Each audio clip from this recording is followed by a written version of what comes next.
오늘 제가 감히 드릴 제목은 대한민국 신성장 공식 융합 R&D라고 제가 이름 붙였는데요. 사실 1960년대 최빈곤 국가에서 LCD, 조선, 반도체, 자동차 세계 5위 국가 이렇게 해서 굉장히 지금은 세계적인 그런 위상을 가진 나라가 됐습니다만 지금 굉장히 위기에 몰려 있다고들 얘기하지 않습니까? 그래서 아까 우리 위원장님께서도 말씀하셨지만 대학이 기초연구, 기업이 산업 연구력도 향상되고 결국은 출연연이 어떤 역할을 해야 되느냐 하는 게 이제 가장 큰 문제가 되겠는데요. 그런 취지에서 양대 두 개의 연구위가 이사회가 있다가 6월 30날 하나의 연구위로 출범을 했습니다만 그래서 저한테 이제 맡겨진 임무가 융합연구본부장입니다. 그래서 대한민국 출연연 25개 출연연의 융합 연구를 좀 촉진해달라 그런 차제에 제가 이 자료를 만들었다고 보시면 되겠습니다. 제가 드릴 말씀은 융합연구라는 네 가지 꼭지가 되어 있는데요. 첫 번째 꼭지에서는 융합연구의 필요성에 대해서 제가 말씀을 드리고자 합니다. 그 다음에 두 번째로는 이제 국내외 융합연구 현황을 좀 말씀드리면서 좀 벤치마킹을 좀 할 거나 했고요. 그 다음에 우수 융합연구 사례를 제가 말씀을 드리겠습니다. 그걸 토대로 해서 근데 지금까지 우리나라 융합연구가 왜 문제가 되느냐. 그러니까 전체 R&D가 되겠죠. 그래서 그 말씀을 드리고 앞으로 활성화를 어떻게 해 나가겠느냐 하는 걸 제가 말씀을 드리겠습니다. 여기는 이제 대한민국 발전을 견인해온 R&D라고 제가 말씀을 드리는데 여기 보면 이게 1960년대의 청계천 모습입니다. 그때 키스트가 출연년 62년 시작을 할 때 해외 과학자 16명으로 시작을 했다 합니다. 순전히 이때는 국가 애국심, 정렬 이런 것만 가지고 시작을 했다고 하거든요. 그렇게 해서 작년에 이제 발표가 됐습니다만 키스트의 경제적 가치가 약 595조를 창출했다는 그런 보고가 된 바가 있습니다. 그래서 보시면 청계천의 현재의 모습은 이렇습니다. 그래서 이걸 세상에서는 한강의 기적이라고 얘기를 하지 않습니까? 그런데 제가 대한민국 신성장 공식 이렇게 얘기한 것은 또 한 번의 한강의 기적 이걸 가져와 보는 게 어떠냐라는 식에서 그런 제목을 붙였다고 봐도 되겠습니다. 자, 이게 이제 R&D의 프로그램의 필요성인데요. 보시면 1998년도에 IMF 구제금융이 왔고요. 그 다음에 2008년도에 글로벌 금융이 이게 와 있죠. 그래서 하여튼 1953년부터 2012년까지 GDP가 약 780회가 증가했는데요. 여기 보시면 아직도 GDP가 2만 불 시대에 이렇게 트랩에 걸려 있습니다. 그래서 이게 새로운 신성장 동력이 무엇일 거냐 하는 게 이제 하나의 화두가 될 것 같아요. 그러면 과학기술의 역할이 지금까지는 패스트 팔로워 역할을 해왔고 퍼스트 무버로 어떻게 우리가 해야 우리가 새로운 성장 동력으로 3만 불을 돌파하고 국민 행복 지수가 올라가고 이런 것들이 있겠는데요. 그래서 보면 새로운 패러다임이 무엇냐 하는 게 이제 가장 문제가 될 것 같아요. 그래서 크게 융합연구에 대한 필요성을 제가 말씀을 드려보는 거고요. 그 다음에 이제 또 한 가지 보시면 우리나라가 지금 2만 불 트랩에 걸려 있는 게 일본이 87년도에 2만 불에 들어갔고요. 그래서 92년도에 3만 불을 돌파했습니다. 현재 3만 9천 불 정도가 지금 돼 있다고 그러죠. 근데 여기 UK는 95년도에 2만 불 들어갔고 2003년도에 3만 불에 들어가가지고 현재 일본과 똑같이 약 3만 9천 불 정도가 됩니다. 근데 여기 보시면 이 성장률을 보시면 UK는 영국은 6%고요. 일본은 3%입니다. 근데 우리나라는 2007년도에 2만 불에 들어가 있습니다. 지금까지 2만 불, 한 2만 4천 불 정도가 된다고 지금 이제 통계가 잡혀 있는데요. 근데 경제 성장률은 약 1%에 접어들고 있는 거죠. 그럼 과연 이런 상황에서 3만 불은 언제 갈 거냐? 뭐 요즘에 달러화가 좀 추하게 돼서 약간 올라갔다고 하지만 그래도 이런 상황으로는 3만 불 가기가 굉장히 어려울 것이다. 라는 얘기를 말씀드릴 수가 있을 것 같아요. 자, 그러면 큰 틀에서 이제 얘기를 해보면 이제 그 세계적인 메가 트렌드가 고령화하고 에너지 환경 문제, 급속한 도시화로 가고 있죠. 근데 이러한 그 세계적 메가 트렌드는 단일 기술로는 절대 해결할 수가 없다는 데 그 주안점이 있는 겁니다. 그래서 이건 그 융합 기술로 이런 사회적 메가 트렌드를, 글로벌 메가 트렌드를 해결할 수 있는 일이 융합이다라고 얘기를 할 수가 있는 거예요. 그래서 글로벌 메가 트렌드에 대한 우리의 대응. 그러니까 지금까지의 R&D 패러다임으로 계속 갈 거냐라는 게 이제 그 퀘스천 마크가 될 것 같아요. 그래서 이제 뭐 그 엘빈 토플러가 2001년에 이제 얘기했습니다. 우리는 거대한 융합의 바다에 떠 있다. 또 한 번 얘기는 한국의 미래는 융합 기술에 달려 있다고 얘기를 한 바가 있습니다. 자, 다음 넘어가겠는데요. 국내의 이제 융합 연구 현황을 잠깐 살펴보겠습니다. 그 간략하게 해외 융합 R&D 분야를 보면 2002년도에 처음으로 미국에서 MBIC-1으로 시작을 했습니다. MBIC-1을 보면 그냥 단순히 한국만의 그 융합으로 어떤 그 성장 동력을 이끌어온 그런 얘기를 했고요. 2012년에 CKTS라는 MBIC2라는 이름을 도입을 했죠. 여기에는 사회적 기술, R&D라는 그 개념이 들어가 있어요. 그래서 일본은 그렇게 가죠. 미국 그렇게 되어 있고요. 유럽은 CTEX 시작해가지고 프레임 7, 그 다음에 호라이즌 2020에 들어가 있습니다. 근데 제가 지난주에 그 EU 컨버전스라는 학교에서 뭐 한국의 융합 그 정책을 제가 발표했는데 그때 그 EU에서의 그 파동이 뭐냐면 탑다운과 버텀업 융합 R&D의 밸런싱을 어떻게 가져갈 거냐 벌써 그것까지 와 있더라고요. 근데 제가 이제 그 융합 연구 본부에 와서는 이제 탑다운을 본격적으로 시작하는 이제 그런 단계가 와 있거든요.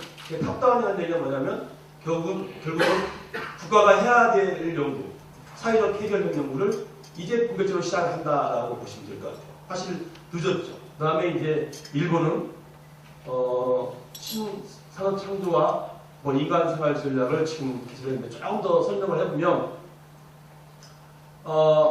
그 미국은 사회 문제 해결을 2012년에 해서 R&D 전략을 강조를 했고 EU는 역시 그 경제 성장 및 일자리 창출을 강조를 해서 그 호라이즌 2020을 발표한 바가 있습니다.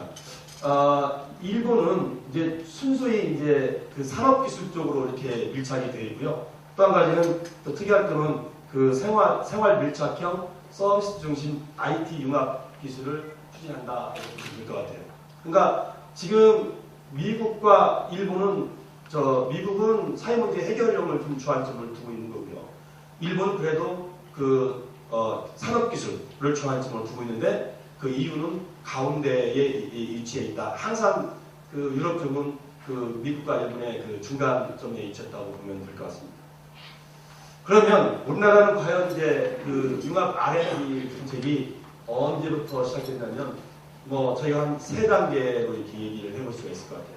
첫 번째는 전 단계, 1단계, 2단계인데 이건 저희가 이제 여기 보시는 것과 같이 키스트에 융합연구 정책센터가 있습니다만 이 정책센터에서 미래부가 이제 후원 지원하고 있는 센터인데요. 이 센터에서 이런 것들을 다 만들어내고 있는데 전 단계를 보면 융합의 중요성 인식을 해서 이 정부 부처가 개별적으로 또 제한적으로 이렇게 융합 연구를 시작을 한 바가 있습니다. 근데 이제 2005년 가면 옛날 과기부에서 그 융합기술 종합 발전 계획을 수립을 했고요. 그 다음에 그걸 기초해서 국가 융합기술 발전 기본 방침을 또 세웠습니다. 근데 2008년도에 1차 국가융합기술 발전 기본 계획을 이제 세워지게 되죠. 그 다음에 이제 2단계에 와서는 미래부하고 산업부가 이렇게 갈라지게 됩니다. 미래부는 창조경제 실현을 위한 융합기술 발전 전략, R&D를 기반으로 한 그런 창조경제 실현을 이제 목표로 하고 있는 거고요. 산업부는 일자리 창출이든지 성장 동력을 위한 또 기업을 위한 산업융합 발전 기본 계획을 세워지게 됩니다. 그래서 본격적으로 이렇게 미래부하고 산업부가 나눠져서 지금은 융합 R&D 정책을 피고 있다고 보시면 될 것 같습니다. 자, 그럼 좀 살펴보시면 제1차 국가융합기술발전 기본 계획을 보면 신성장 동력 창출하고 글로벌 경쟁력 제고를 위해서 5년간 8조 8천억 정도를 투자를 했죠. 근데 이건 키스텝 통계가 되겠는데요. 그때 당시에 07년도에 융합 기술 수준이 50에서 80% 정도 됐습니다. 근데 8조를 쏟은 결과 약 평균이 70% 됐는데 75%로 약 5% 정도가 향상함을 볼 수가 있습니다. 또 한 가지 보면 제조업 중에서 08년도에 첨단 기술 제품 비중을 보게 되면 7위였는데 끝나고 나와서 보니까 약 5위로 두 단계가 상승함을 볼 수가 있어요. 근데 과연 이제 8조 정도를 들여서 이와 같이 상승하는 게 사실 항상 보면 R&D를 담당하는 저희들은 땀 흘리면서 한 결과인데 밖에서 볼 때 지수를 보면 별거 아니라고 보잖아요. 그런 상황이고요. 그 다음에 이제 산업부에서 한 1차 산업융합 발전 기본 계획을 보면 이게 이제 비전이 미래 대융합 시대의 글로벌 리더입니다. 이건 산업강국, 생활부국, 안심대국을 이제 목표로 두고 있는 거죠. 그래서 보면 융합기술 발전 기본 계획과 상호 보완해서 융합 전업 경쟁력 강화에 크게 기여해야만 한다고 저는 보고 있는 겁니다. 그런데 이제 미래부에서 작년에 작성한 창조경제 실현을 위한 융합기술 발전 전략입니다. 이때 이제 처음으로 경제 성장에 국민 행복 기술이 들어가 있죠. 그래서 국가전략 융합기술 15대 기술 중에 보면 경제 성장이 8개가 되고요. 국민 행복 기술이 7개가 됩니다.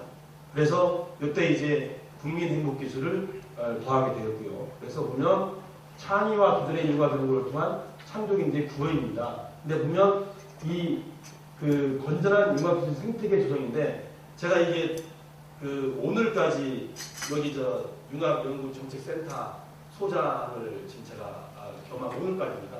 그래서 제가 이 계획을 세울 때 센터 소장을 할 때 가장 중심을 둔 게 생태계 조성이었어요.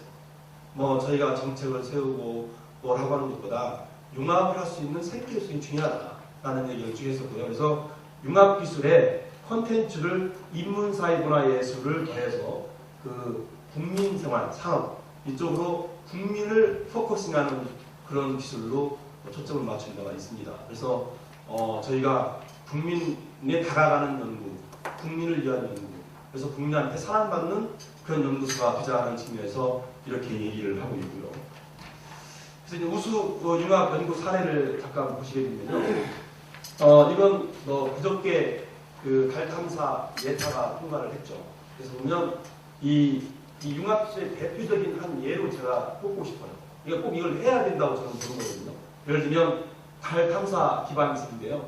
현재 15개 출연연이 자발적으로 이건 융합 연구를 지금 시작을 하고 있습니다. 그래서 보면 항우연 키스트에서 원자력 연구원까지 15개 연구원이 예타 통과하기 전에 선행 연구를 지금 하고 있고요. 예타 내용을 보면 2017년에 1차로 궤도선을 발사하게 되고 2020년까지 우리나라 순수 발사체를 이용해서 달 착륙선 궤도선을 목표로 하는 게 이게 되겠죠.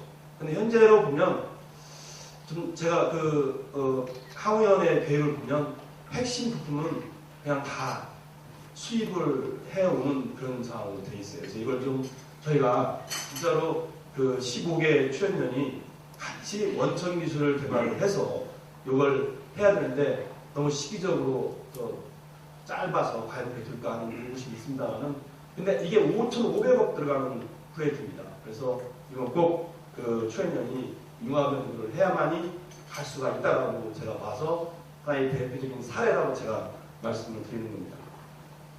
그 다음에 처음으로 이제 국가사회적 문제 해결형 과제에서 이건 생명위에서 지금 그 진행을 하고 있는데 AI 대응 연구입니다. 그래서 보면 국가사회적 현안 해결을 위한 국가사회적 문제 해결형 과제를 통한 국민체감도 제안인데요. 사실은 아까도 서두에 말씀드린 바가 있습니다만 이런 그 해야만 하는 연구는 결국은 최연년이 해야 된다고 보는 거거든요. 그래서 이런 연구를 그 생명연이 지금 NAP 과제로 시작을 했고, 그래서 그 이것도 그 융합 R&D로만이 풀 수가 있는 그런 문제가 아닌가 싶어서 제가 하나의 대표적인 예로 가져왔습니다. 또 한 가지는 이제 그 연구회에서 하는 창조적 융합 연구 과제 CAP인데요. 이건 기초 원천 기술 확보를 위한 창조적 융합 연구 과제입니다. 보면 바이오 연료 소재 개발을 통해서 이런 열 에너지 관련 문제를 하는 그래서 보면 만능의 핵식품 개발, 그다음에 원자력 시스템 개발을 통해서 이와 같은 그 융합 과제를 실현한다 하는 게 이제 하나의 목표가 되겠습니다. 또 한 가지 이제 제가 문기주 당시 원장 밑에서 제가 조정부장을 했었는데요. 그때 이제 그 처음으로 블럭 펀딩을 그 국가에서 50억을 받았죠. 그래서 10억을 더 보태서 이게 2년 전에 시작을 한 건데 개방형 연구를 한번 해보자. 그래서 아마 키스트의 그 연구비를 50% 이상을 밖에다가 늦추는 그런 첫 번째 사례라고 볼 수가 있을 것 같아요. 그래서 그때 뭐냐면 ORP에서 오픈 리서치 프로그램에서 문제 해결의 융합 기술 그래가지고 치매 조기 진단 기술을 하고요, 녹조 예방 제거 기술을 하는데 이제 이번에 이병건 원장 그때 와서는 식량 문제하고 AI 이 대응 기술 이 두 개를 더해서 4개가 가고 있는 겁니다. 근데 여기는 각 과제가 30억씩인데 약 16억 정도가 뭐 생명연, 건기연 이런 식으로 다 나가고 있어요. 연수탐구학의 하나의 오픈 그 리서치가 되고 있고요. 그래서 여기 보면 치매 예를 보면 서울대, 아산병원, 키스트 있고, 그 다음에 이제 스토니 그룹 유니버시티가 참여하고 있죠. 그 다음에 녹조는 서울대 생명연구원장. 과연 이제 이런 것들이 뭐 3년형 해결 과제라고 했지만 성공할까 하는 건 의구심이 있는 거죠. 다만 이런 걸 최면에서 시작했다. 그 다음에 이걸 해결할 수가 없지만 단초를 제공한다 하는 차원에서 굉장히 큰 의의가 있다고 보는 거고요. 그렇지만 그 연구진한테는 그 성공할 수 있도록 아마 독려를 많이 하고 있을 걸로 보고 있습니다. 그 다음에 이제 해외 사례를 보게 되면요. 미국 MIT 미디어 랩입니다. 사실 여기 보면 88년도 그 네그로 폰테가 이제 설립한 건데 미디어 융합 연구소죠. 보면 여기 계신 모든 분들은 여기를 한번 다 갔다 오신 걸로 알고 있어요. 보면 25개 연구 그룹이 약 4,500만 달러 예산을 가지고, 근데 여기는 이제 같이 한 군데 모여서 주 3, 4의 아이디어를 공유를 합니다. 브레인스토밍을 하는 거죠. 그래서 그 무슨 문제가 있으면 그 자리에서 해결하고 넘어가는, 그렇게 해서 연구를 하고 있고요. 보면 여기서 나온 게 전자 잉크, 로봇, 인간, 웨어러블 로보틱 시뮬레이터, 이런 것들도 하고 있고요. 최근에 가니까 그 컴퓨터와 인간과의 교감, 그런 연구도 지금 진행을 하고 있더라고요. 그 다음에 이제 또 하나의 대표적인 그 선도 사례로 EMBL입니다. 유러피안 모레큘러 바이올로지 랩인데, 이건 그 핵심 과학자로 성장하기 위한 필수 코스인데 유럽 20개국과 호주가 참여하는 아주 특이한, 그러니까 아시아 국가인데 호주가 참여를 하게 된 거죠. 그래서 보면 EMBL, 힉스톤, 그레노블, 하이델베르그 이런 쪽에서 거점을 두고 분자 생물학을 연구하는 하나의 그 융합 연구의 선도 사례라고 볼 수가 있겠습니다. 그 그다음에 이제 저희 그 연구회에서는 뭐 프라운호퍼 연구소를 벤치마킹했다고 볼 수가 있는데요. 여기 보면 49년도에 설립된 그 세계 최대 산하견 융합 연구소입니다. 보면 그 22,000명의 연구원으로 19억 유인데요. 저희가 그 통합 지금 우리 국가과학기술 연구회에 보면 약 그 연구원이 13,000명인가 그렇고요. 그 다음에 저희 예산이 4조 정도가 됩니다. 4조. 그죠? 토탈 예산이. 근데 이 19억 유를 보면 약 3조 정도가 됩니다. 3조. 그래서 사실은 그 우리 17,000여 명이 한 4조 정도를 쓰고 있으니까 프라운호퍼보다는 상당히 좀 좋은 조건에서 얘기하고 있는데 이게 제가 이걸 얘기하려는 게 아니고 요걸 얘기하려고 해요. 그 프라운호퍼 밑에 있는 수행원들이 임무형 그 연구로 수시로 이렇게 모이게 됩니다. 한 자리에. 그래서 보면 67개의 그런 그 연구 유닛들을 가지게 되는 거죠. 그러니까 예를 들면 프라운호퍼에 베를린 지구 그러면 거기에 어떤 타픽을 가지고 연구원들이 같이 모이는 거예요. 그래서 끝나고 나면 각자가 또 다른 연구를 찾아서 또 움직이게 되는 거죠. 그래서 보면 그 자율성이 보장이 되고 굉장히 그 연구 조직의 그 개폐가 유연하게 되는 거죠. 전반적으로 융합연구 환경이 구성이 되어 있다라고 볼 수가 있어요. 자, 그러면 마지막 이제 프로젝트가 있는데 그 융합연구 우리나라 이제 한번 제가 살펴보게 됩니다.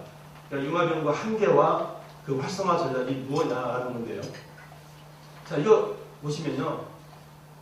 그 사실 제가 이걸 들까 말까 고민을 많이 했습니다만 새벽부터 별로 기분 좋지 않는 얘기를. 근데 어차피 제가 그 융합 연구를 해야만 하는 당위성 뭐 이런 걸 끌어내기 위해서는 이 수치를 또 가져와야겠습니다. 그래서 2010년도에 71개의 그 1등 제품이 12년도에 64개로 이제 줄어들죠. 보면 이렇게 중국이 1,485개입니다.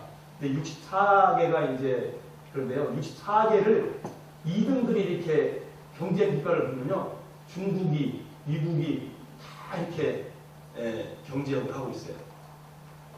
그러니까 64개 기술도 언제 어느 시기에 이런 나라한테 다 뺏길 수가 있다는 거죠. 그러니까 결국은 이런 그 제품에서 경쟁한다고 하면 레드 오션이라고 얘기하잖아요. 레드 오션.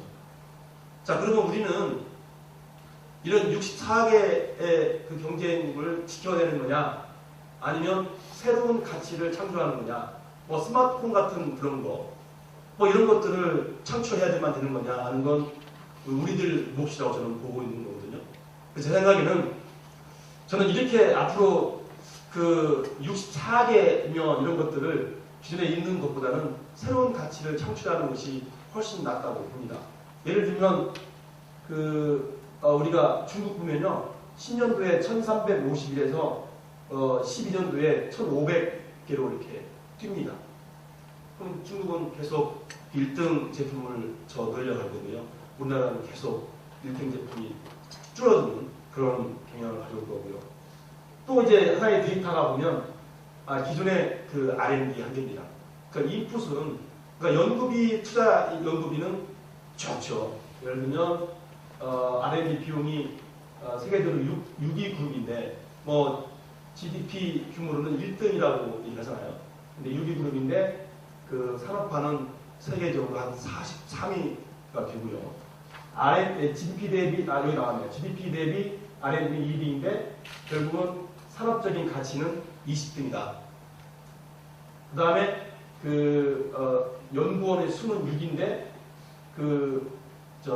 논문 인용은 약 한 30. 이게 뭐 잘못됐네요. 그러니까 논문 수는 한 6등인데 인용 수는 한 32가 된다. 또 한 가지는 페이턴트는 4개인데 4등인데 그 기술 수출은 20등이다.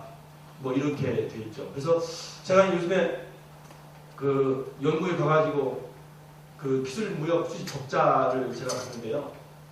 제가 소재 쪽만 연구하다가 보니까 소재 쪽은 당연히 일본이 최고로 생각했는데 전체적으로 기술 무역 수지 적자를 보니까 미국이 가놓고 우리나라가 그 마이너스가 되더라고요. 최고로 많습니다. 그래서 이 미국은 저 IT 쪽, 그 소프트웨어 쪽이 굉장히 강세로 돼서 미국이 미국에 대한 우리의 그 적자가 굉장히 큰 걸로 그렇게 나와 있고요. 또 한 가지 이제 우리 그 국내에 이제 R&D만을 한번 살펴봤어요. 일반 전체 R&D의 통계하고 융합기술이라고 하는 R&D의 통계를 보면 논문 1억 원당입니다. 1억 원당 논문이 전체 R&D는 0.5일 건이고요. 그 다음에 그 융합이라고 하는 게 0.8일 건입니다. 그 다음에 특허는 0.24건이고 융합은 0.5일 건인데 이 시사하는 걸 보시면 기술료하고 사업화를 보시게 되면 1억 원당 기술료가 200여만 원으로 비슷합니다. 융합이나 일반이나. 그 다음에 사업화도 역시 0.1건으로 비슷한 거죠. 자, 그렇다고 그러면 지금까지 우리가 융합이라고 얘기하는 그런 연구, 과연 이게 R&D의 효율성을 가져올 수 있느냐 하는 것은 퀘션 마크를 한번 볼 수가 있는 거예요. 그래서 한번 새로운 그림으로 융합을 좀 해봐야 되는 게 아닌가 라는 그 생각으로 이걸 시작을 했고요. 그러면 제가 융합이라는 데 대가는 아니다만 이상하게 그게 돼버렸어요. 제가 4년 전에 키스트 조직 개편 해가지고 처음에 미래융합 기술연구 본부장을 하면서 처음 그 융합이라는 타이틀을 달았고요. 그 다음에 또 융합 여기 정치센터 수장을 맡았고 또 다시 이제 그 연구위의 융합연구 본부장으로 갔는데요. 그러다 보니까 제가 융합을 좀 얘기할 수 있겠는데 저 융합의 그 개념과 의의는 얘기하지 않겠습니다. 다만 그 유형을 좀 잠깐 보시면 그 분비 관점에서 보면 그 모듈형이 있고요, 침투형이 있고 생성형이 있습니다. 그러니까 이 모듈형은 그냥 짜맞추기식 융합입니다. 그러니까 현재 우리가 수행하고 있는 연구에서 하고 있는 CAP, NIP, 융합형 연구 그런 것들이 다 필요 기술들을 다 조립하는 그런 단계라고 볼 수가 있고요. 이 침투형은 기술 영역간이 경계에서 새로운 하나의 그 학문 영역이 또 연구 영역이 발생하는 그 하나의 침투형이 되고요. 이 생성형은 그냥 그 기술적인 분야 A, B가 같이 진짜 융합이 돼서 새로운 그런 분야로 발생하는 게 이제 하나의 생성형이 돼요. 그래서 보면 이 현재 대부분 모듈형 연구에서 일부 침투형 융합 연구가 필요하고 있는데 이런 생성형 융합 연구를 가기 위해서는 국가적인 리더십이 좀 필요한 게 아니냐. 약간 좀 동기부여라든지 여러 가지를 해야 되는 게 아니냐라는 관점에서 보고 있는 거고요. 두 번째로 이 수준을 좀 보시게 되면요. 다학제, 멀티 디시플리너리, 인터 디시플리너리, 트랜스 디시플리너리 세 가지 볼 수가 있어요. 그것도 비슷하게 멀티는 아까 비슷하게 학문 간의 그 영역을 그대로 존중을 하는 겁니다. 그 다음에 인터 디시플리너리는 그 침투형과 같이 그 학문 간의 경계에서 새로운 그런 분야가 도출되는 거고요. 이 트랜스는 완전히 그 융합 연구죠. 그래서 이런 저희 목표는 이런 쪽으로 가기했는데 이건 꼭 그 실외를 기반으로 한 협력이 꼭 필요하다라는 거 보는 거예요. 근데 이렇게 보면 저희가 이제 서두에 말씀드린 바와 같이 융합 연구 생태계를 조성해야 되는 게 아니냐라는 걸 목표로 하고 있어요. 그래서 보면 사실 저희 그 연구위가 그 예산을 가지고 있는 게 한 1,500억 정도를 가지고 있는데요. 아까 그 순수하게 R&D 25개 출연연이 순수하게 R&D비를 사용하는 게 1조 9천억입니다. 그러면 약 10% 안 되는 돈이지만 그걸로 뭐 어떻게 해볼 수는 없어요. 그렇지만 그 융합 R&D 생태계는 조성할 수 있지 않겠느냐. 그래서 인프라 스트럭처하고 컬처를 한번 만들어보자. 그래서 그 인프라는 지금 이제 출연연 간에 이렇게 그 인력을 활발하게 교류를 해야 되는데 그런 법과 제도 또는 그에 걸맞는 연구 사업을 만들어 보자 하는 게 이제 하나 되고요. 근데 문화는 사회적 인식과 그 협력 문화를 바탕으로 해서 하나의 또 가장 그 대표적인 성과 사례를 한번 만들어 보는 게 그 하나의 저 생태계가 아닌가라고 보고 있습니다. 그래서 이제 그 융합 연구본부에서는 그 개방형 연구 환경 구성을 위해서요, 그 연구자 정보 및 아이디어 공유를 활성화하고, 그 다음에 문제 해결 중심으로 분야 간 장벽을 파기할 겁니다. 지금 같은 연구소 내에서도 하나의 그 분야 간의 장벽, 또 출연연 간의 분야 간 장벽을 깨야 되는 게 아니냐라는 거고요. 그래서 이제 그 내세운 게 온사이트 연구 조직입니다. 그래서 융합 연구를 위한 집중형 연구 조직인데요. 지금까지 그 과제가 융합 연구가 이루어지면 각 기관에서 수행했던 연구를 이제 주간 연구결에 모입니다. 다 모여서 하나의 융합 연구를 수행하게 되는데, 여기 그 호프만이 얘기해 보면 물리적 거리가 가까울수록 융합 연구가 활발히 진행이 되더라, 이런 얘기도 있고요. 그래서 이걸 위해서는 연구 인력 활용에 대한 근거를 지금 마련하고 있고, 그 다음에 융합 연구 현실에 맞는 평가 관리 방법도 개발을 하고 있습니다. 가장 문제는 그 우리 연구원들이든지 교수들이 받게 될 건 이 융합 연구에 대한 에티튜드라고 부르는데, 이건 평가입니다. 평가를 그냥 정량적인 평가, 논문, 특허 이런 걸로 평가를 하게 되면 계속 우리는 그 생산성이 떨어지는 연구를 할 수밖에 없어요. 그래서 저희 그 연구위에서 앞으로 수행하는 과제들은 특히 이제 이번에 융합연구단을 스타트하는데, 거기에서는 평가 기준을 논문 특허로 두지 않을 계획입니다. 안 하고 연구 책임자가 제시하는 그런 평가 항목으로 평가를 할 계획이에요. 그래서 그 질적인 그 평가를 유도할 계획이고요. 그래서 융합연구단 개념을 보시게 되면 여러 협동기관에서의 핵심 요소 기술입니다. 이 핵심 요소 기술들을 그 융합연구단에 이렇게 구성이 돼서 한 장소에 모이는, 그리고 그 임무가 끝나면 끝나게 되는 거죠. 그래서 여기는 두 가지 파일이 있는데요. 하나는 선도형이 있고 하나는 실용화형이 있습니다. 이 선도형은 6년이고요. 실용화형은 3년 연구입니다. 이 연구 기간이 끝나면 다 일문형 조직으로 각 연구소로 복귀하게 되는 그런 프로그램이 되겠어요. 그래서 보면 우리 연구회에 보게 되면 하나의 거버넌스를 갖고 있는데요. 저희 융합연구본부하고 융합연구위원회가 있습니다. 그래서 융합연구위원회에서 주로 정치 이런 데 기술 자문을 좀 받고요. 그 다음에 융합연구단에서 이제 우리 만나게 되는데, 올해는 2개, 금년까지 2개의 융합연구단을 100억 규모로 지금 준비를 하고 있고요. 개방형 융합생태계입니다. 학계 출연연 산업계인데요.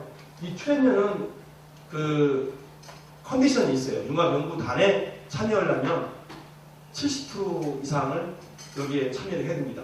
그러니까 일주일에 3.5일은 주간 연구기관에 가서 연구를 해야 되고, 1.5일은 자기가 하고 있는 고유의 일을 할 수 있도록 좀 허용을 해주는 기생도 있는데요.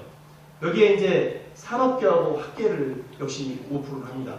그러니까 교수님들도 그런 조건 없이 참여를 할 수 있고요. 이 실용화형은 말 그대로 핵심 기술은 개발이 되어 있어야 됩니다. 그래서 부수는 개발이 되어 있고, 결국은 우리 박인영 원장님 내고 계시는 이 진주 목걸이 꿰는 일만 3년 동안 하면 되는 거예요. 네. 그러니까 이 진주는 개발이 된 거고, 그 진주머리 꿰는 일만 3년 동안 하면 되는 그런 이제 실용화형 사업이 되겠습니다. 그래서 이제 활성화 제도인데요. 지금 굉장히 연구들이 많이 많습니다. 제가 그 연구 생산성을 내기 위해서 R&D는 논문과 페이퍼는 1.8배에서 몇 배로 높다. 근데 이런 데이터를 내놓으니까 한 연구원이 그렇게 기분 나쁜 데이터를 왜 내놓냐고 이런 얘기를 하거든요. 또 한 가지는 우리 연구 잘하고 있는데 왜 귀찮게 하냐고 이런 얘기를 해요. 그래서 이제 가장 관건이 뭐냐면 융합연구단을 구성을 했을 때 우수한 연구진들이 참여할 수 있는 그런 제도를 만들어야 되거든요. 그래서 보면 그 인센티브를 파격적으로 제공할 계획입니다. 그래서 그 융합연구단장한테 하나의 그 큰 정권을 줘서 평가도 그 융합연구단 평가를 받으면 그 기관에서의 그런 반영을 할 수 있도록 지금 얘기를 하고 있고요. 기관 차원에서는 그 인건비 전액 지급하고 그 성과 등을 기관명에 반영을 하고요.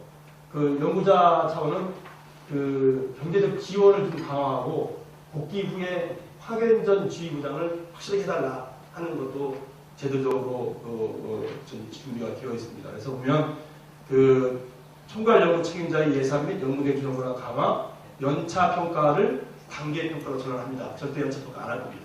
그래서 진짜 책임자한테 이 권한을 주는, 그래서 진짜로 새로운 그런 융합연구의 틀을 한번 만들어 보자 하는 게 목표가 되겠고요.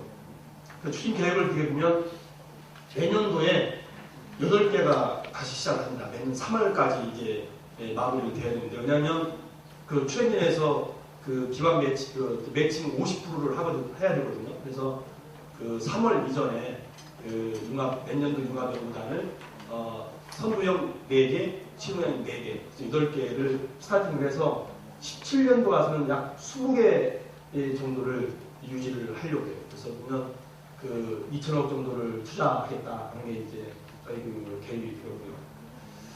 그래서 이제 마지막으로 제가 드리고 싶은 말씀은 대한민국 신성장공식 융합 R&D라는 이걸 한번 만들어 보려고 꾸준히 노력을 해봤는데, 그 융합 연구단이 사실 아까 드린 말씀처럼 전체 출연연 융합 R&D의 약 10%도 안 됩니다.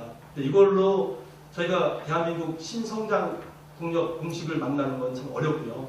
결국은 여기에서 가장 좋은 선례를 남겨보겠다고 하는 겁니다.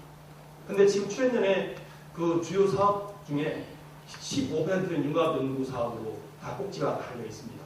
근데 그 사업도 결국은 출연연 융합연구를 해야만 하는 그런 그 항목으로 되어 있는데, 저희가 그런 그 선례를 좀 제공하자. 그래서 출연연 융합 R&D 활성화를 좀 해보고, 그래서 전체적으로는 국가 융합 R&D가 진짜로 실효성 있는 융합 R&D로 그 발돋움할 수 있는 그런 생태계 조성을 한번 해보겠다는 건데요.